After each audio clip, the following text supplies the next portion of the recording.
कृष्ण काल्पनिक है कि कृष्ण सच में थे? अब जिस तरीके की कहानियां हम लोगों ने देखी हैं उस तरीके से तो काल्पनिक ही लगते कृष्ण हैं। काल्पनिक है। देवेंद्र यादव बोल रहे हैं कि कृष्ण काल्पनिक है। बहुत बड़ा विवाद हो जाएगा। जिंदा पेरियार बोल रहे हैं कि कृष्ण काल्पनिक। गालियां आ सकती हैं कमेंट में। अरे आने दीजिए, गालियां तो हम बहुत खा चुके हैं। 1 साल जेल में रहे, उससे बड़ी क्या होगी जो मेरे लिए। भाई कृष्ण अगर काल्पनिक नहीं है जो है, अगर वो वास्तविक हैं, अगर उन्होंने द्रौपदी की रक्षा के लिए साड़ी भेजी, तो आजकल की जब महिलाओं के बलात्कार हो रहे हैं तो वो कृष्ण कहाँ है? जो है मेरा सवाल ये है। नमस्कार, आप सभी का स्वागत है। मेरा नाम आनंद है। आप देख रहे हैं भारत खबर 24। मेरे साथ मौजूद है डॉक्टर देवेंद्र यादव।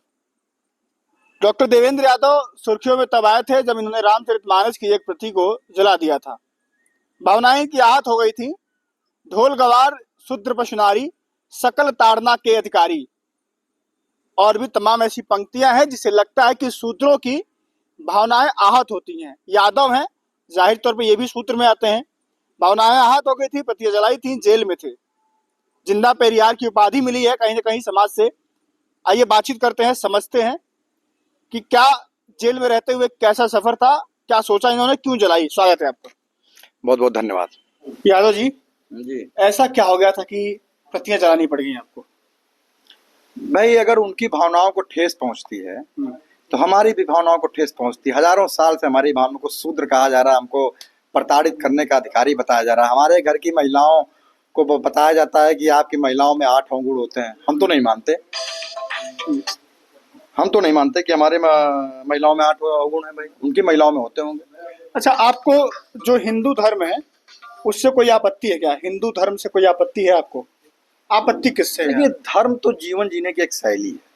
ये सुप्रीम कोर्ट का भी आर्डर है। कई बार आप कहीं भी स्टेटमेंट है, उसपे स्टेटमेंट है, ये पढ़ सकते हैं। तो जीवन जीने की शैली और धर्म दोनों में बड़ा अंतर हो गया ना, है ना। देखिए, जीवन जीने की शैली, हम जीवन कैसे भी जिए, ये हमारा अपना अधिकार है ना। क्योंकि वही जो धर्म है, हिंदू धर्म, वो वर्तमान की सरकार में बार बार खतरे में आ जाता है। वो गोरखपुर के सांसद है रवि किशन। अभी उनका बयान बहुत वायरल हो रहा है कि अब समय आ चुका है कि शास्त्र के साथ साथ शस्त्र भी उठाओ, अपने हथियारों को तेज करो, तेज धार दो। क्या कहेंगे? तो हम भी क्या कहना चाहते हैं कि बाबा साहब का संविधान हमारे पास है और हमारे महापुरुषों ने हमेशा लड़ाई किताब और कलम की लड़ी है।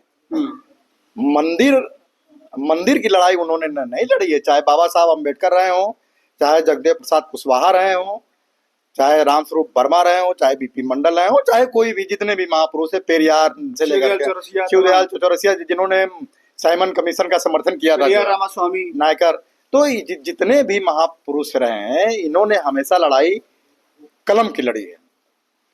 मंदिर की लड़ाई इन्होंने नहीं लड़ी। हथियार मंदिर की लड़ाई नहीं लड़ी, इनके लिए कलम ही एक हथियार था जो है।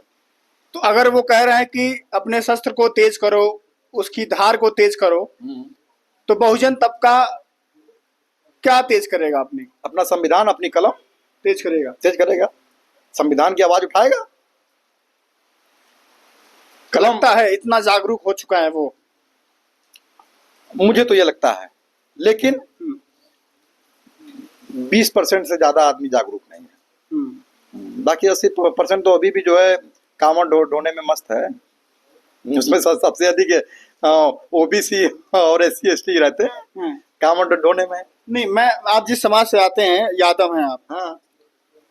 यादव समाज में जो बुद्धिजीवी वर्ग है, जो तार्किक है, जो सवाल करना जानता है, जो सवाल पूछता है कि हनुमान जो है वो सूर्य को कैसे निकल सकते हैं। हाँ सही बात है, हनुमान सूर्य को कैसे निकल जाए। आज हम लोग इतना दूर खड़े होकर उतनी गर्मी नहीं बर्दाश्त कर सकते, तो हनुमान जो सूर्य को कैसे निकल सकते? वो तो पूरा पहाड़ उठा लेके आ गए थे उठते हुए। ओहो, आदमी 10 किलो का एक पत्थर नहीं उठा सकता है।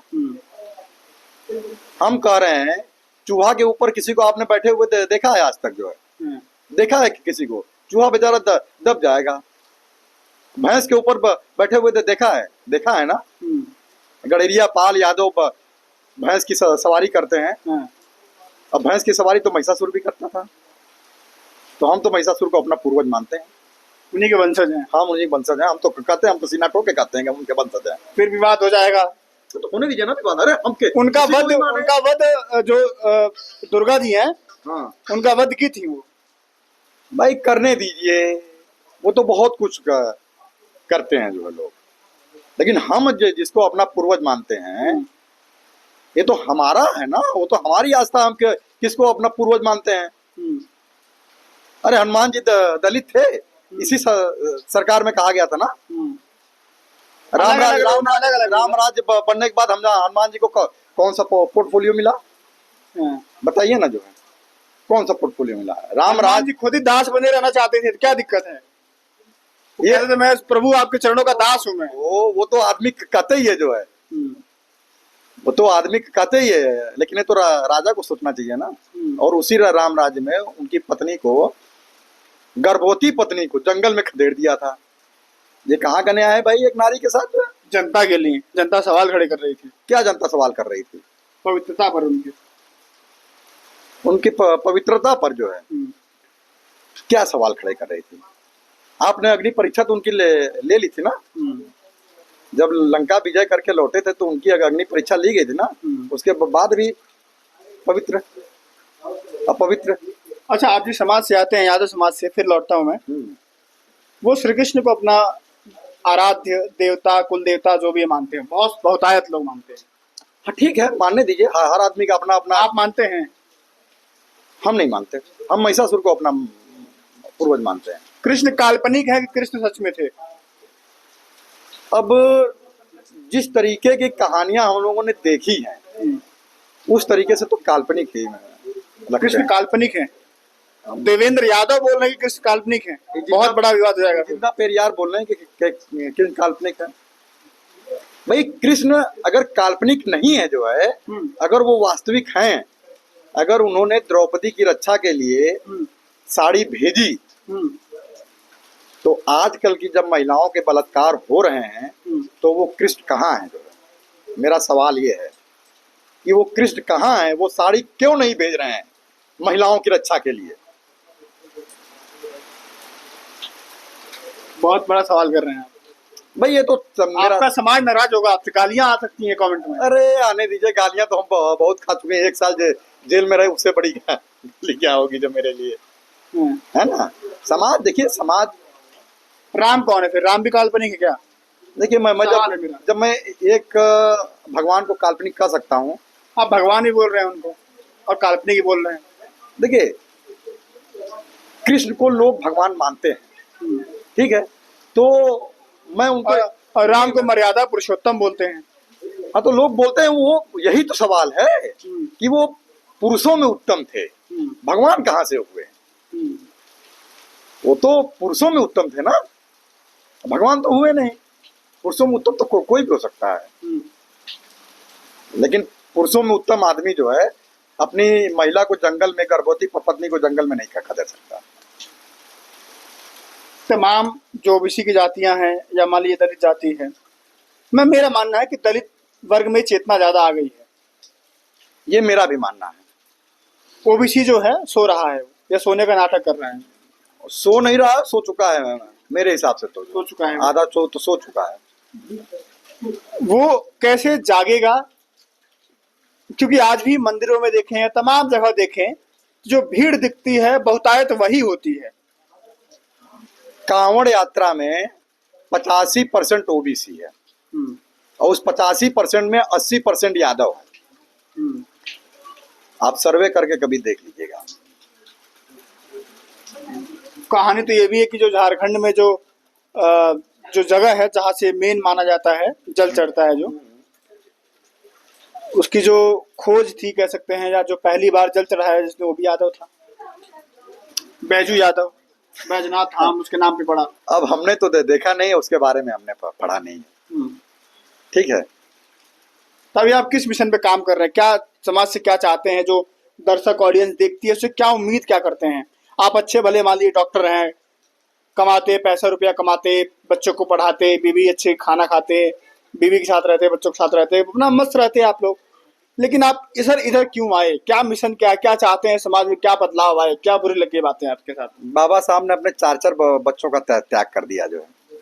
जब वो अपने चार चार बच्चों का त्याग कर सकते हैं तो क्या हम अपना त्याग नहीं कर सकते समाज के लिए? जो समाज हमारा सोया हुआ है, जो समाज हमारा अपील कीजिए, उस समाज से अपील कीजिए। माइक आपका है, कैमरा आपका है, सामने मुझे देख कर नहीं, कैमरे में देख के बोलिए उनको कि आप क्या चाहते हैं उस समाज से, उस ओबीसी तबके से खास तौर से क्या चाहते हैं, क्या उम्मीद करते हैं उनसे आप? मैं आपके चैनल के माध्यम से ये कहना चाहता हूँ कि जो लोग भी इस चैनल को देख रहे हैं वो अपने महापुरुषों के विचारों को पढ़ें, वो संविधान को पढ़ें। आपके पुरुष क्या कह गए हैं, पेरियार रामास्वामी नायकर को पढ़ें। पेरियार रामास्वामी नायकर ने क्या कहा, सच्ची रामायण को पढ़े ना। आपके इतने बड़े महापुरुष रहे हैं पेरियार ललई सिंह यादव, उनसे आप प्रेरणा लीजिए। बाबू जगदेव प्रसाद कुशवाहा को पढ़े, शिवदयाल चौरसिया को पढ़े। उनके जो नारे थे, 100 में 90 शोषित हैं, 90 भाग हमारा है। धनधरती और राजपाट में 90 भाग हमारा है। 10 का शासन 90 पर नहीं चलेगा। नहीं। और आप जो है वही कि जो है रथ के ऊपर सूरज बैठ करके पृथ्वी के चक्कर लगाता रहा और थक करके बैठ गया, 3 दिन तक दिन नहीं हुआ। हमारा आदमी ये पढ़ता है। अरे जब 3 दिन तक दिन नहीं हुआ तो दिन कैसे नहीं निकला भाई? तो वो सत्ता का अधिकारी जो कहाँ हुआ? कहते हैं यादव जो है वो ओबीसीओं में बड़ा भाई माना जाता है, जितनी संख्या में है। वो कहते हैं कि पाल, गडरिया, कुशवाहा, मौर्य, साक्य सैनी जो भी है, कुशवाहा, निषाद, केवट मल्ला, इन सबका बड़ा भाई है यादव। नेतृत्व करता है कहीं न कहीं वो।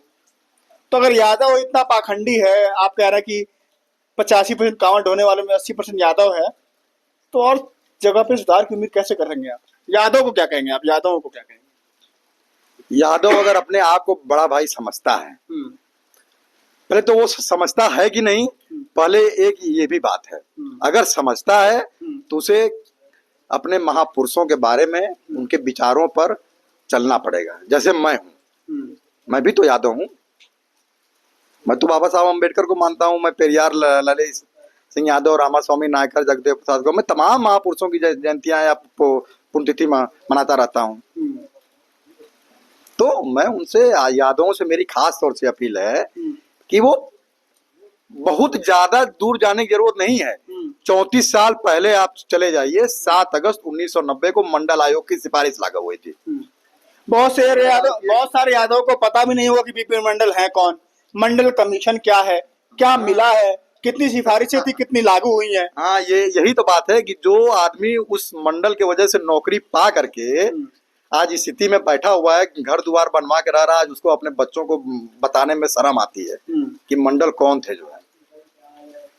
1994 में जो अधिनियम आया था, 1990 में तत्कालीन संयुक्त मोर्चा के प्रधानमंत्री माननीय बीपी सिंह, जिनको राजा मांडा के नाम से जानते हैं, जिनके लिए एक नारा था जो है, राजा नहीं फकीर है, राजा ने देश की तकदीर है। फिर रातों रात नारा बदल गया। जब 7 अगस्त 1990 के बाद जब उन्होंने मंडल कमीशन किसी एक सिफारिश लागू की, 27% आरक्षण ओबीसी समाज के लिए सरकारी नौकरी और पब्लिक सेक्टर में दिया था। उसके बाद नारा बदल गया। राजा प्राइवेट सेक्टर नहीं है अभी, पब्लिक सेक्टर है। हाँ। Public sector. आप बीपी सिंह का वो लाल किले की प्राचीर से जो उस समय का उनका ऐतिहासिक भाषण था जो है 15 अगस्त 1990 का, आप उसको सुनिएगा। पब्लिक सेक्टर था वो, जो सरकारी नौकरी और पब्लिक सेक्टर में। उसके बाद नारा बदल गया, राजा नहीं ये रंक है, देश का कलंक है। मानसिंह की औलाद है। हाँ, जो भी है औलाद है, राजा मांडा के राजा थे। और देखिए, इस बात की तो तारीफ करनी चाहिए। चलिए, मंडल कमीशन पे बहुत लंबा वीडियो हो जाएगा, अलग चर्चा का विषय करेंगे उस पर भी। जो आजकल की युवा पीढ़ी है, जो नहीं जानती हमारे महापुरुषों के बारे में कौन है, वो फिल्मी दुनिया या तमाम पॉलिटिशियंस जो वर्तमान में उनके बारे में चकाचौंध में उसी दुनिया में खोई है, उसको लगता है कि यही दुनिया है। पुरखों की लड़ाई भूल चुकी है कि पुरखे हल, कुदाल, फावड़ा लेकर दूसरे खेतों में जाते थे। संघर्ष करने के बाद पीने तक का पानी नहीं मिलता था, खटिया पर बैठने का अधिकार नहीं था, कुर्सी पर बैठने का अधिकार नहीं था। सही बात। उसके बाद मंडल कमीशन आया, आरक्षण लागू हुआ। नेताजी माननीय मुलायम सिंह ने उत्तर प्रदेश से पहले मुख्यमंत्री देश में जो आरक्षण को लागू किए यूपी में 94 का नियम आया। उसके बाद से प्रधान, बीडीसी, क्षेत्र पंचायत, जिला पंचायत बनने लगे तमाम। तो वो उस पर क्या है, नौजवान क्यों नहीं सोचता उस पर, क्या लगता है? कल 27 तारीख है। कल से बलरामपुर गार्डन में पुस्तक मेला लग रहा है। मेरे इस देश के खास तौर से यादवों से अपील है, ओबीसी, वो जाएं और वहां पे बीपी मंडल की किताब खरीदें, जगदेव प्रसाद कुशवाहा की किताब खरीदें, पेरियार की किताब खरीदें, उसको पढ़ें। पेरियार रामास्वामी नायकर ने ट्रक के ऊपर सारे देवी देवताओं को लाद करके जुतियाते हुए ले गए थे, और वो 94 साल तक जिए हैं। ये हकीकत है, ये पेरियार की किताब में लिखा हुआ है, ये हर आदमी जानता है। तो बस इसके आगे आप अंदाजा जो लगा लीजिए। पुस्तक मेला है, ज्यादा महंगी के किताबें है नहीं। आखिरी सवाल, रवि किशन को कुछ कहना चाहेंगे आप? अब मैं उन्हें क्या कहूँ, जो है वो एक, हाँ, उनके बजाय अपने समाज से कुछ कहूंगा तो फायदा होगा। हमारा समाज जो है ना, पता नहीं क्यों नहीं संभलता है, सुधरता है। वो मांगने की स्थिति में रहता है, वो मांगता रहता है।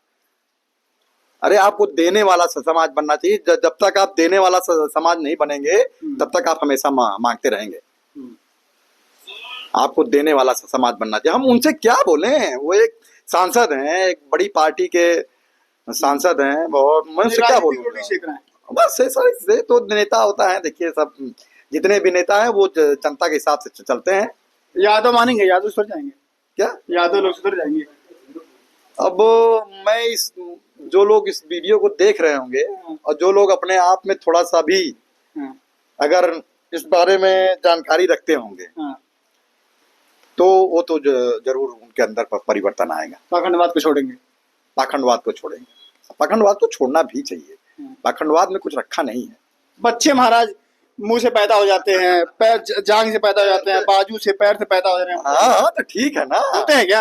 अब हमें तो हिसाब से, मैं तो भाई एक ही तरीके से पैदा हुआ हूँ। हमारे माँ बाप का जब मिलन हुआ, तब डॉक्टर देवेंद्र प्रताप यादव पैदा हुआ। ब्रह्मा के मुख से और बाजू से और सूत्र है तो पैर से नहीं आया। जो होते होंगे वो होते होंगे, उनसे मुझे कुछ कहना नहीं। मुझे अपनी बात करनी है, अपने समाज के लोगों की बात करनी है। मैं अपने माता पिता का मिलन हुआ तो डॉक्टर देवेंद्र यादव पैदा हुए। आखिरी सवाल, दोबारा जेल चले गए तब क्या होगा? दोबारा जेल चले जाएंगे तो फिर से अपना काम जो जेल में करेंगे, जो काम करके आए हैं। लेकिन मैं अपना काम करता रहूंगा। डर तो नहीं है मुझे समाज, अरे मैं डरता तो आपके सामने बोलता जो है। 6 महीना से यही जो बोल रहा हूँ, जो है यही चीजें। ठीक है, ये देवेंद्र यादव जी थे, डॉक्टर है पेशे से, जाते तो बढ़िया क्लिनिक खिलाते, रुपया पैसा कमाते, परिवार में जीते, लेकिन समाज की चीजें हैं। रामचरितमानस में चौपाइयां ऐसी लिखी गई जो इनको बुरी लग गई, भावनाएं आहत हो गई, प्रतियां जलाई, जेल गए, जेल से बाहर आए, फिर उसी काम में लग गए। समाज में जागरूकता फैला रहे हैं, कह रहे पाखंडवाद नहीं जो है उस पर भरोसा नहीं करना चाहिए, पाखंडवाद छोड़ना चाहिए। इनके शब्द थे, इनसे बातचीत हुई, मैं समर्थन नहीं करता हूं। आप लोग क्या सोचते हैं, अपनी राय देना मत भूलिएगा। हालांकि जो भी इन्होंने कहा, इनकी बातों से आप सहमत हैं, असहमत हैं, जो भी चीजें हैं, खास तौर से यादव भाई लोग, आप लोग कितना सहमत और असहमत हैं इनकी बातों से? बातें तार्किक है, दिमाग लगा के, बुद्धि लगा के सोचिएगा। जो भी राय होगी दीजिएगा कमेंट सेक्शन में। फिर इनसे मुलाकात होगी, कोई सवाल होगा, कोई और टॉपिक बात करनी होगी, फिर इनको बुलाएंगे, बात करेंगे। लेकिन कमेंट सेक्शन में वीडियो सुन करके पूरी वीडियो सुनिएगा और बात जरूर कीजिएगा। नमस्कार।